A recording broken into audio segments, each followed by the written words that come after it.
Alors d'accidents mortels sur les 20 km de plage, l'année dernière il y en a eu 2. Et les 2 accidents mortels qu'il y a eu, ce sont en dehors des heures de surveillance et sur des zones non surveillées. C'est-à-dire que dans les zones surveillées, vous avez la chance d'avoir des sauveteurs qui sont là vigilants et qui vont intervenir très rapidement. Sur une zone en côte sauvage, l'année dernière il y a eu une noyade entre la plage de Sauveterre et la plage de la Paracou. Il n'y a rien. C'est-à-dire que le poste de secours le plus proche, il est à 3 km. Une plage, c'est pas une piscine. Il y a des règles. La règle importante, c'est de regarder la signalisation que les nageurs sauveteurs, les maîtres nageurs, ont hissée, c'est-à-dire la couleur des flammes, et de ne pas hésiter à aller les rencontrer pour voir les dangers qui existent.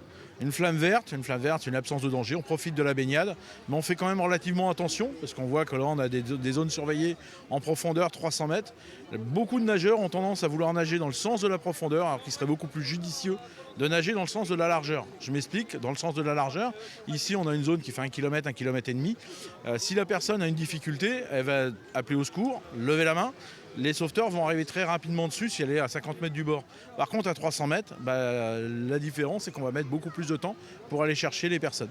Et une crampe ou des choses comme ça arrive quand même relativement souvent. Et le danger, il est là. Les gens, bien souvent, sont partis d'un endroit et veulent revenir à l'endroit où ils se sont mis à l'eau. C'est l'erreur classique, ce qui veut dire que les gens, quand ils sont pris dans le courant, s'épuisent, perdent de la vigilance, manque d'entraînement et automatiquement, ils commencent à boire de l'eau, prendre des apnées et malencontreusement, ça finit par des noyades. On se laisse porter. Ne jamais lutter contre l'eau. Il faut vraiment se laisser porter. Ça, c'est un message très important. Le courant, c'est un obstacle. Si on n'est pas bien un très bon nageur avec des palmes, on ne passera pas. Donc il faut s'aider du courant, il faut aller avec lui, se laisser accompagner. Et au bout d'un moment, de toute façon, on va revenir au bord. Ça va prendre un peu de temps, mais il ne faut surtout pas paniquer, se laisser porter et faire des signes de détresse. Et les gens vont soit venir vous chercher, soit vous allez revenir au bord, mais beaucoup plus loin. Je crois que ça, c'est un message hyper important. Ne pas surestimer ses capacités, prendre le temps et se laisser porter.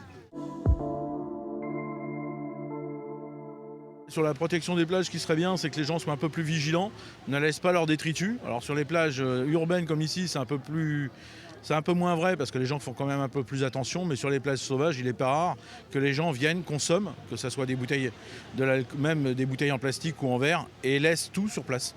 Alors qu'il y a des poubelles, les nettoyages sont faits très régulièrement par les services techniques des communes, et bien souvent les gens laissent tout sur place.